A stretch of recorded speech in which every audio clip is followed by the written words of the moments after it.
In 1985, Japan's banks were so desperate to lend that loan, officers went door to door, begging ordinary people to borrow millions for land they would never use. Within years, the land beneath Tokyo's Imperial Palace would be valued higher than the entire state of California. But what unleashed this tidal wave of insanity, and how did it spiral so far out of control? The Plaza Accord, signed in September 1985, brought together the world's top economies to force down the value of the US dollar and strengthen the yen. Almost overnight, Japanese exporters faced a currency that made their goods more expensive overseas.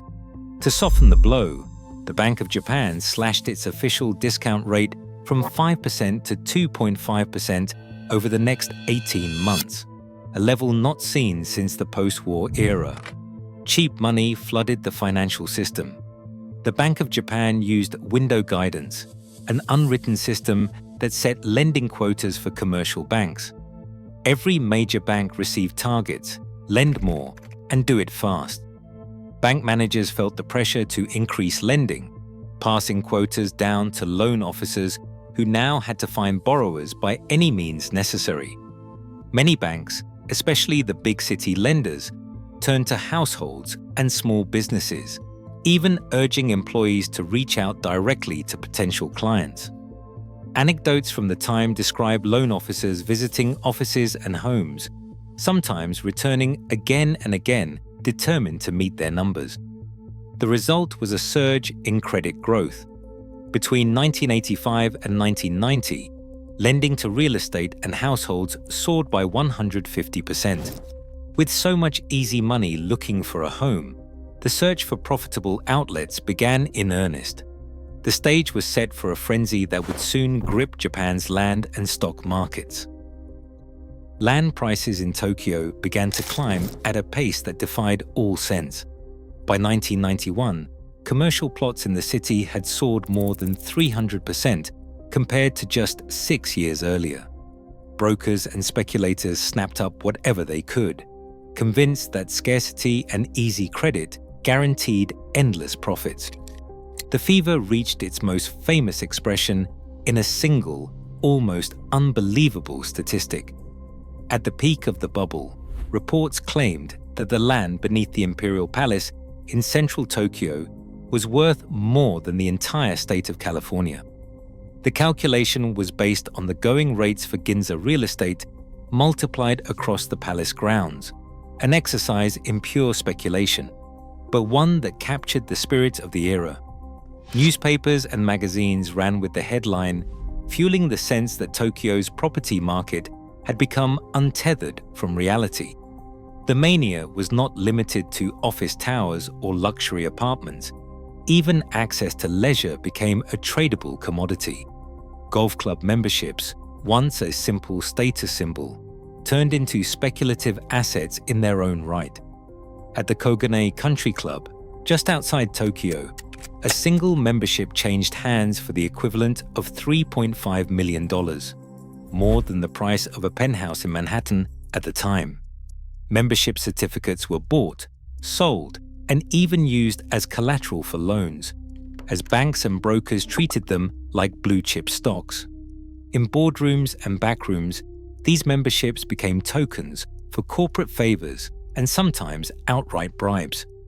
The land myth had become a self-fulfilling prophecy, with every new record price convincing buyers that the only risk was being left behind.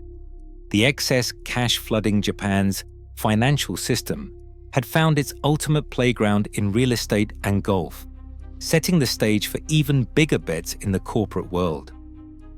Japanese corporations, flush with easy cash, found that making money from speculation was suddenly more profitable than building cars or electronics.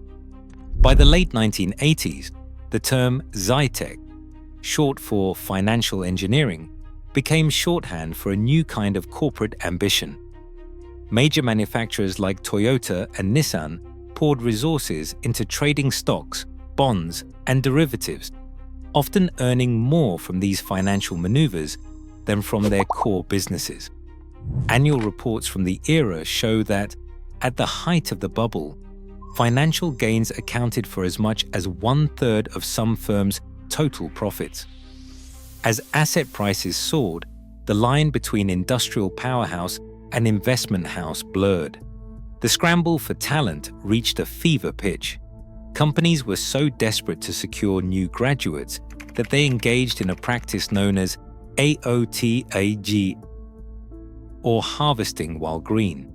Recruiters offered university students luxury ski trips to Hokkaido, lavish dinners, and even early signing bonuses, all before graduation. Securing a contract with a promising student became a corporate status symbol. The competition was so intense that some students had multiple offers in hand before their final exams. In this environment, the pursuit of growth and prestige took on a life of its own, fueled by the belief that the good times would never end. Juliana's Tokyo threw open its doors, and the city's after-dark scene exploded. Inside, dancers in bodycon dresses waved fur fans under a rain of neon lights. On the streets, salarymen flashed 10,000 yen notes, about $100 then, just to flag down a taxi. The money felt endless, and the party seemed like it would never stop. By mid-1989, officials at the Bank of Japan had begun to change course.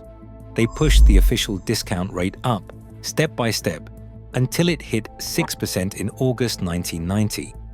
The easy money dried up almost overnight. The Nikkei, which had soared to nearly 39,000, collapsed by half within a year.